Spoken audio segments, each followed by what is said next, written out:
Autor do requerimento da sessão, que também é relator da PEC do adiamento das eleições, é o senador Everton, que está aqui comigo para uma participação ao vivo. Senador, muito obrigado pela presença. Estamos mantendo uma distância segura aqui, né, senador? Isso, eu vou receber daqui a pouco, o Senado está recebendo daqui a pouco essas autoridades aqui citadas por você para discutirmos, através da Comissão Geral, o tema do adiamento das eleições. Terminamos agora a reunião do Colégio de Líderes e está decidido que irá para o plenário do Senado Federal no dia de amanhã, terça-feira, essa PEC 18, na qual eu apresentarei um substitutivo, PEC do senador Randolfo Rodrigues, que foi apensada, nós temos aí mais 5 PECs que foram apensadas a ela.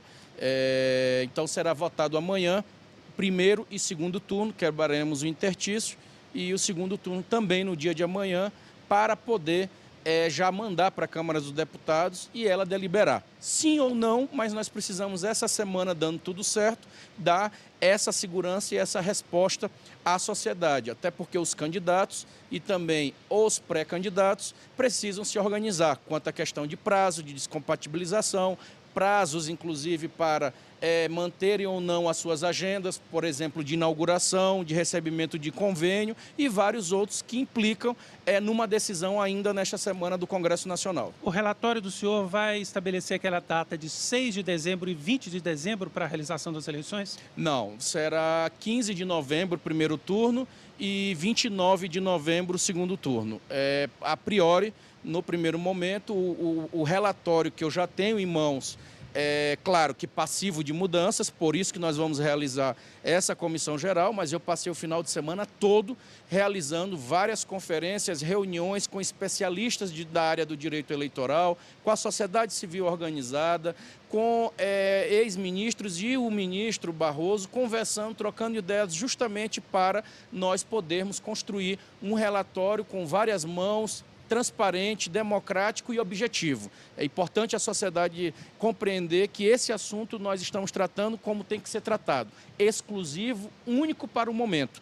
Não iremos abrir nenhuma possibilidade de discutir alguma decisão que seja permanente, ou seja, é uma emenda autônoma na Constituição Federal, que será apenas para este momento exclusivo e essa regra, essa exceção que está sendo aberta por conta do momento que nós estamos vivendo, que é a pandemia. Agora, houve uma discussão entre os senadores a proposta do voto facultativo nesta eleição. Isso. O senhor contempla isso no relatório? Eu pedi, já venho ao senador Otton e a todos que estavam defendendo, conversando com especialistas e com a sociedade civil organizada, todos são muito reticentes e eu decidi não manter essa sugestão. Nós vamos continuar com o voto obrigatório. A nossa democracia ainda é muito jovem, ela ainda precisa de um empurrãozinho, ela ainda precisa ser estimulada e é o caso, sim, depois da eleição, caso a abstenção seja grande, a gente não tem problema nenhum, já há o entendimento do Congresso de votar, se possível, se necessário for, uma anistia a este grupo, caso precise. O relatório do senhor contempla também a possibilidade de estender o horário de votação no dia da eleição ou até de fazer em 2 dias? Como é que o senhor tratou isso? A possibilidade de ser 2 dias ela está descartada porque o custo de uma eleição dessa ela é muito alto. Só para o cidadão ter uma noção, que são quase 200 milhões de reais. Então você teria a logística da madrugada para saber como é que seria o custo e como seria essa questão de se vigiar essas urnas, fechar ou não, zerésima nova ou não, público que foi votar e o outro que está em casa que não votou, influenciado ou não, ou seja, é muito perigoso. Então nós estamos dando ao TSE essa condição de, através de resolução, ele normatizar essa questão do dia, ou seja, o próprio TSE já está estudando essa possibilidade de estender o horário, começando mais cedo, terminando mais tarde, deixando um horário específico para esse grupo chamado grupo de risco. E os outros prazos, por exemplo, as convenções partidárias, fica mantido o que está estabelecido hoje ou não? É importante. As convenções elas também vão ser arrastadas, vão ser prorrogadas. Então, se eu estou adiando 42 dias a eleição, então se coloca daqui para frente 42 dias tudo. Eu vou dar um exemplo a vocês. A atual legislação, nós temos o prazo da convenção do dia, agora do dia 20 de julho a 5 de agosto. Então, a convenção irá para o dia 31 de agosto a 16 de setembro. Prazo vedado, também prorrogado para frente, 15 de agosto, ou seja, 3 meses antes da eleição. Então, com isso, você vai dar condições aos prefeitos para que eles continuem o seu trabalho, possa receber recursos, convênios, participar de inaugurações, candidatos que trabalham no meio de comunicação, continuar apresentando seus programas, ou seja, pré-candidatos apresentar seus programas, ou seja, se estamos no meio de uma pandemia e está sendo prorrogada a eleição, não tem sentido você engessar todo esse calendário e as pessoas não terem condição de continuar trabalhando e dando a sua contribuição, seja lá onde esteja. Propaganda na TV, o senhor aumentaria esse prazo ou não?